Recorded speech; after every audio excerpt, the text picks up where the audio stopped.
Hello friends, आप देख रहे हैं माई हिमाचल न्यूज़। तो आज है 1 सितंबर 2020। बात करेंगे 1 सितंबर 2020 की बड़ी खबरों पे। तो बने रहें वीडियो के अंत तक। और चैनल पे नए हैं तो चैनल को सब्सक्राइब कर लें, साथ में बेल आइकन को भी प्रेस कर दें ताकि हिमाचल की हर खबर आपको मिलती रहे। तो सबसे पहले बात करेंगे आज की हेडलाइंस पे, उसके बाद बात करेंगे विस्तार से। तो बने रहे वीडियो के अंत तक। तो सबसे पहले बात करेंगे आज के कोरोना अपडेट के बारे में। दूसरी खबर रहेगी हिमाचल में अनलॉक 4 की गाइडलाइन जारी, क्या खुलेगा और क्या रहेगा बंद। तो इसके बारे में आगे वीडियो में जानेंगे। तो अगली खबर रही कि सरकारी स्कूलों में इतने सितंबर से बुलाए जाएंगे 50% शिक्षक। तो अगली खबर रहेगी आर्थिक तबाही, सरकार के गलत फैसलों का नतीजा, राजेंद्र राणा। अगली खबर रहेगी हिमाचल में जल्द लागू होगी नई शिक्षा नीति, गोविंद सिंह ठाकुर। अगली खबर रहेगी दिवाली पर नहीं बिकेंगे चीनी उत्पाद, प्रदेश व्यापार मंडल का फैसला। अगली खबर रहेगी टमाटर हुआ और लाल, लोग खरीदने से कर रहे हैं परहेज। अगली खबर रहेगी सेना में भर्ती के लिए हो जाओ तैयार, इन 4 जिलों के युवाओं का मौका।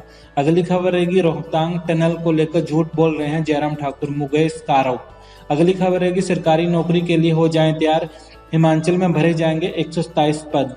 अगली खबर है परिवार के लोग सुनने गए थे सत्संग, पीछे से ढह गया आशियाना। तो अब खबरें विस्तार से। तो हिमाचल में संक्रमितों का आंकड़ा 6000 से पार हो गया है। तो हिमाचल में कोरोना संक्रमितों का आंकड़ा 6000 से पार हो गया है।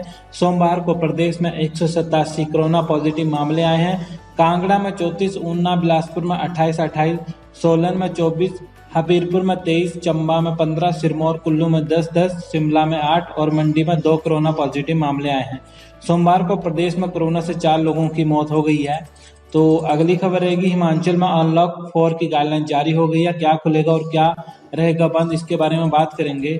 तो प्रदेश में एसओपी के साथ धार्मिक स्थल खुलेंगे, जबकि अंतर्राज्यीय बसों को आवाजाही पर रोक जारी रहेगी। मंदिर, मस्जिद, गुरुद्वारे और गिरजाघरों को खोलने के लिए भाषा एवं संस्कृति विभाग ने एसओपी भी तैयार कर दिए हैं। केंद्रीय गृह मंत्रालय द्वारा अनलॉक 4 की अधिसूचना जारी करने के बाद राज्य आपदा प्रबंधन प्राधिकरण ने नए निर्देश जारी कर दिए हैं। राजनीतिक व अन्य सभाओं की अनुमति दे दी गई है, लेकिन 100 से अधिक लोग इकट्ठे नहीं हो सकेंगे। विवाह व अन्य सामाजिक आयोजनों में अभी तक 50 से अधिक लोगों के इकट्ठे होने पर रोक थी, अब इससे बढ़ा दिया गया है। शिक्षण संस्थानों को क्वारंटाइन सेंटर बनाने पर रोक लगा दी है। अन्य राज्यों से प्रदेश में आने वालों को अपना ऑनलाइन पंजीकरण करवाना होगा। प्रदेश के सभी कंटेनमेंट जोन में 30 सितंबर तक के लिए लॉकडाउन को बढ़ा दिया गया है, जबकि बाकी स्थानों पर एक्टिविटी और ज़्यादा बढ़ाया जाएगा। पड़ोसी राज्य हरियाणा ने पर्यटन के लिए पूरी तरह से द्वार खोल दिए हैं, जबकि हिमाचल में अभी भी 96 घंटे पूर्व के टेस्ट के साथ ही पर्यटक प्रवेश कर सकेंगे और 10 वर्ष से कम आयु के बच्चों के लिए कोरोना रिपोर्ट में छूट जारी रखी गई है। हाई लोड यानी 21 ऐसे शहर जहां पर सबसे अधिक मामले हैं, वहां से आने वालों को संस्थागत क्वारंटीन में रहना होगा, जबकि बिना लक्षण वाले अन्य राज्यों से आने वालों को होम क्वारंटीन में रहना होगा। होम क्वारंटीन के नियमों का उल्लंघन करने वालों को संस्थागत क्वारंटीन में भेजा जाएगा और उनके खिलाफ मामला दर्ज होंगे। नहीं खुलेंगे स्कूल, 50% स्टाफ बुलाया जाएगा। प्रदेश में स्कूल नहीं खुलेंगे, लेकिन 21 सितंबर से 50% शिक्षकों व गैर शिक्षकों को कार्यालय में बुलाया जा सकेगा। ऑनलाइन कक्षाएं जारी रहेंगी। धार्मिक स्थलों के लिए ये रहेंगे एसओपी, खाली हाथ दर्शन करने ही आ सकेंगे। दीवारों, रेलिंग में अन्य स्थानों को छूने पर रोक है। मंदिर के आकार और प्रवेश को लेकर संख्या होगी निर्धारित। गर्भगृह में जाने की पूरी तरह से रहेगी रोक। भंडारों और प्रसाद व अन्य सामान को ले जाने पर रोक है। तो सरकारी स्कूलों में इतने सितंबर से बुलाए जाएंगे 50% शिक्षक। तो हिमाचल में सरकारी स्कूलों में 21 सितंबर से एक दिन छोड़कर 50% शिक्षक और गैर शिक्षक बुलाए जाएंगे। केंद्र सरकार के दिशा निर्देश जारी होते ही शिक्षा विभाग ने शिक्षकों और गैर शिक्षकों को स्कूलों में बुलाने की तैयारी शुरू कर दी है। 9वीं से जमा 2 कक्षा के विद्यार्थियों को स्वैच्छिक तौर पर शिक्षकों से गाइडलाइंस के लिए स्कूलों में बुलाने का फैसला केंद्रीय स्वास्थ्य मंत्रालय से एसओपी जारी होते ही लिया जाएगा। अगली खबर है हिमाचल में जल्द लागू हुई नई शिक्षा नीति, गोविंद सिंह ठाकुर।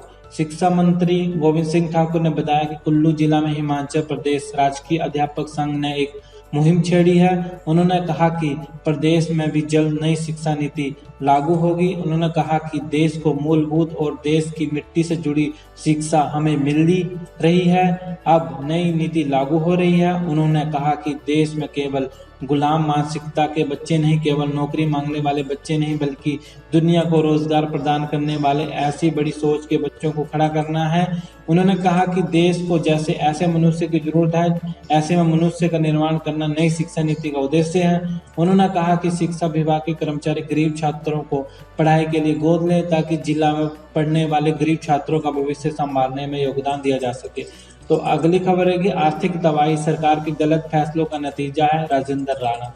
तो राज्य कांग्रेस उपाध्यक्ष एवं विधायक राजेंद्र राणा ने यहां जारी प्रेस बयान में कहा कि महंगाई और महामारी से बुरी तरह जूझ रहे असंगठित क्षेत्र पर अब ताजा आक्रमण देश को गुलामी की ओर धकेलने का प्रयास कर रहा है। पिछले 6 वर्षों में दुनिया की सबसे अमीर बनी बीजेपी के राज में आम आदमी दिनों दिन कंगाल हुआ है। बीजेपी के बीते कार्यकाल में गलत जीएसटी, गलत नोटबंदी व गलत लॉकडाउन के फैसलों ने देश को आर्थिक तबाही की कगार पर लाकर खड़ा कर दिया है। अब खतरा ये मंडराने लगा है कि देश की अर्थव्यवस्था कभी भी किसी भी वक्त डूब सकती है। उन्होंने कहा कि देश की जनता को अब समझ आने लगा है कि सत्ता के इन 3 गलत सियासी फैसलों का मकसद देश के इनफॉर्मल सेक्टर को खत्म करने की एक सोची समझी साजिश थी, जिसके कारण अब देश आर्थिक तबाही की कगार पर खड़ा है। तो अगली खबर है कि दिवाली पर नहीं बिकेंगे चीनी उत्पाद, प्रदेश व्यापार मंडल का फैसला है ये। हिमाचल में फेस्टिवल सीजन के दौरान चाइनीज उत्पादों की बिक्री नहीं होगी।